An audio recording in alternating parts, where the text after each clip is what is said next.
Check out this headline. New report claims gamers spend more time watching video games about gaming than playing games. Insane. And what does that mean for gaming going forward? Are games too long? Knowing that, are games too long? Let's talk about it. Let's go over it today, but let's also talk about this. We've got the Game Pass games lineup coming soon for Xbox for the month of December. Some decent ones. The big hitter, though, obviously, is Indiana Jones. So very excited for that. That's the big hitter. That's coming here in just about a week for Game Pass. Now, on this picture, it's a little bit deceptive for those of you watching. It shows some games that are on Game Pass, just not on Game Pass Standard or Game Pass Core. So stay tuned for that, and you can see Standard, Ultimate PC Standard, Ultimate PC, etc., etc. So it's a little bit of a misnomer here that there's 1, 2, 3, 4, and there's 8 games.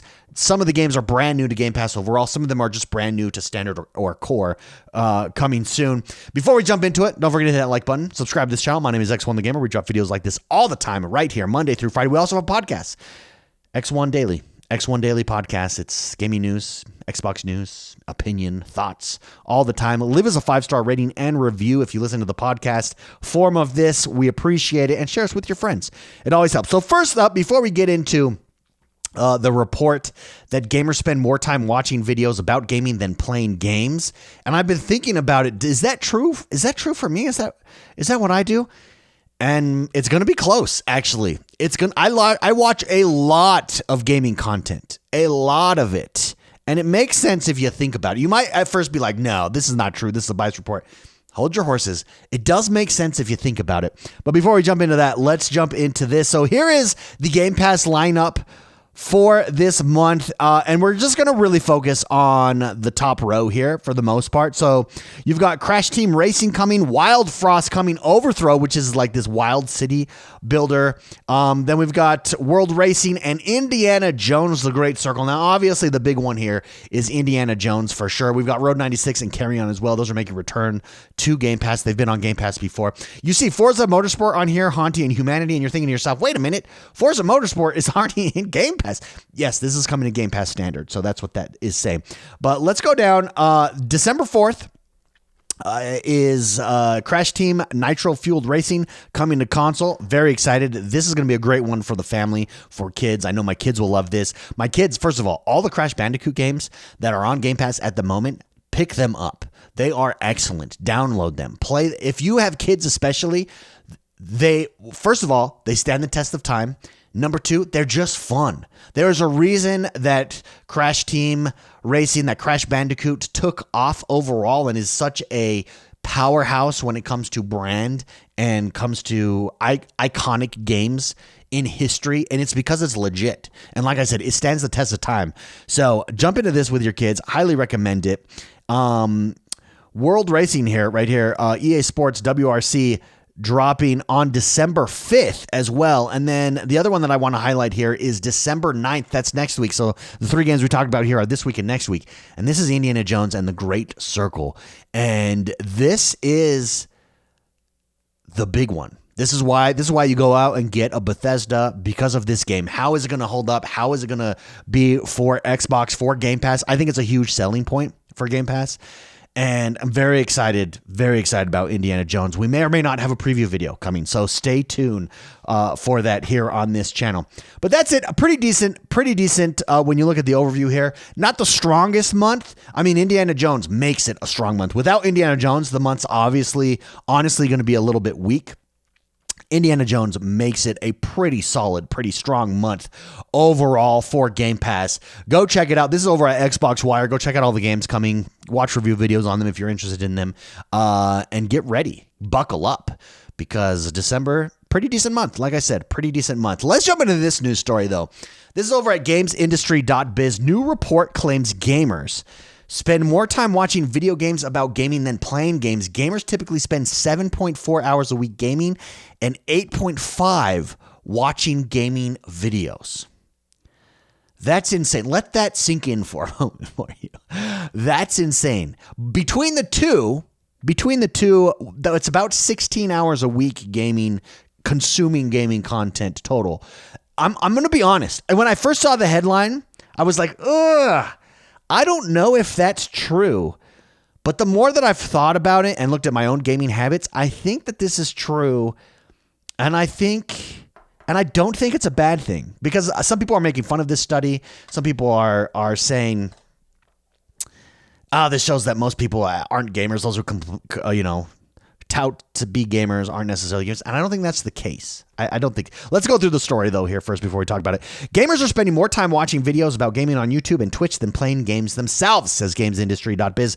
That's according to a new report by Media Research, which concluded that gamers typically spend 7.4 hours a week gaming and 8.5 hours a week watching game-related videos. The research, which media claims, quote, highlights the untapped potential for game publishers to bring video content inside their own ecosystems, also claims that 24% of console PC players and 48% of in-game buyers watch game-related content at least monthly, with the latter considered high-spending gamers. Very interesting. This means, quote, revenue left on the table, according to the report's authors, with game publishers ceding significant revenue opportunities, especially advertising, to third-party video platforms, even as the games market faces growth challenges. So what are they saying there? What is the report saying? The report is saying, hey, someone plays a game for 7 hours. Let's say they play your game. Let's say they're playing League of Legends for 7 hours a week. They're spending 8.5 hours watching gaming-related content, probably related to your game. So you're leaving money on the table, because why not house that inside your game, inside your ecosystem in some way? So why not, when I click on Xbox, I'm on my Xbox console, for instance, and I'm inside playing a flight simulator. Why isn't all of the video content from creators directly inside there that I could browse and watch and get to know? You may be leaving stuff on the table. You may be leaving revenue opportunities on the table, especially for advertising. Here's the thing. I think that's going to be incredibly difficult to do, though. I think that report, maybe someone could do it in a way. Like, for instance, if you're in Call of Duty, why not have all the YouTube videos in Call of Duty right there? The thing is, you're still watching it on YouTube. YouTube's still getting the ad revenue. You're not getting the ad revenue. And so I'm not sure that it's doable. I'm not sure there's actually revenue opportunities there to be had. I think that's a report. That's an analysis made by people who don't game and don't understand the gaming ecosystem. They're just looking at numbers. They're not gamers themselves. They're not in the weeds there consuming this content themselves. I see it as incredibly difficult to do. Someone could do it. Sure, someone really creative that doesn't. But how are you going to do it in a way that, for instance, competes with YouTube, that competes with Twitch, that competes with Discord, for that matter? I think it's, when I'm playing my game, I'm playing my game. I'm not sure that when I'm playing my game that I'm watching videos. Now, probably, and if I do, I'm watching them because they're just grabbing, for instance, let's say Fortnite includes this. Fortnite's just grabbing the top YouTube videos and linking over. YouTube's still getting the ad revenue there. You're not getting that ad revenue. So it's interesting. Let's continue here. Bringing video content inside game ecosystems could allow publishers to compete in another lane of the attention economy, the report states, quote, unlocking new revenue streams in the process. It's time for game publishers to think about in-game video as something beyond marketing alone, says Rise Elliott, games analyst at Media Research. By reclaiming video engagement, publishers have the potential to unlock new revenue streams like advertising and drive growth. That's great to say as an analyst. How do you implement that, though? How do you implement that in a way that competes with YouTube? Thinking right now, just think about it. Ideas are great. How do they operate in reality? In reality, do you spend any more time watching different videos? Is the browsing mechanism inside of your game, inside of your publishing platform, your ecosystem, as good as it is on, say, YouTube? Is the search algorithm as good? Is it showing you what you want? Is it as good as it is on TikTok? Is it as good as it is on Instagram Reels? The answer is going to be no. It's going to be no, because you're not in that game. So I don't know that this is accurate. I mean, I believe that the stats are accurate, that's what's breaking down. I don't know that it's accurate to say it's time for game publishers to think about in-game video as something beyond marketing alone. Because I don't know how you do it. And I don't know if time spent. Remember, there's a cost when you try to develop something like that. I don't know. I would be very interested. Let me know in the comments below. Do you think it would work? Maybe I'm wrong. Maybe you would stay inside, for instance, a Call of Duty or Fortnite longer if all of the video content that you consumed was inside of there. And that's the most obvious way I see it. There's probably more creative ways that you could keep players engaged. I just view it as separate, and it's too convenient in its separateness. I have YouTube on my phone. I have YouTube on my iPad. I have YouTube on my computer. I have YouTube. Hell, I have YouTube on my console.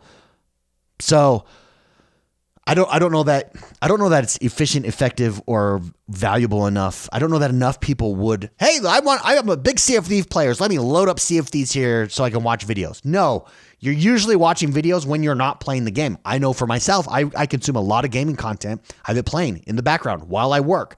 I have it while I'm on the toilet. I have it while I'm laying in bed on my iPad. I have it while I'm upstairs on the couch. I'm not playing the game. When I'm not playing the game, I'm looking up videos around the game, tips and tricks. I'm looking at entertainment video from streamers and stuff like that around the games that I'm playing. So they're two separate things. And I just don't know that it works. But maybe I'm wrong. Let me know, like I said, in the comments below. Let's get to the hours. 7.4 hours a week in gaming and 8.5 hours a week watching game-related videos. I think that's accurate. And if you think about it, I bet you do the same thing. Because it's not that I'm playing less games. That's the assumption. When you hear this stat, you're like, well, you're playing less games than you used to. Maybe as you get older, you get busier. Maybe that's part of it. But I think the biggest part of it is we have access to more gaming. Gaming is entertainment, whether you're playing it or watching it. I watch as much gaming entertainment as I play. It's just how it works. I'm into it. I like it. I will watch streams. I will watch demos. I'll watch reviews. I'll watch opinions. I'll watch funny things that happen. I'll watch fun competitions that people put on and challenges. The Zero to Hero challenge. I love watching stuff like that. But I only watch them when I'm not playing. I can't always be playing. And so it's really interesting. I think that number is accurate. I do. I'm not sure that the analysis that game publishers need to include in their ecosystem is accurate. And not that in an ideal world, yes, but in reality, there's costs involved with that. And how do you do that? Anyways, I thought this was really interesting. Wanted to cover it. We'll leave it there for the day. But let me know, what do you guys think? Do you guys think that's accurate? Is that your habit? Do you watch more videos than you play, more gaming content than you play as far as hours is concerned? How does it do it? When do you watch that gaming content? Is it while you're working? Is it while you're away from your console? Very rarely, it makes sense. It makes sense. That's how we consume it. But would love to know what you guys think. Again, let me know in the comments below. Have a great rest of your day, guys, and I'll see you guys next time. Bye-bye.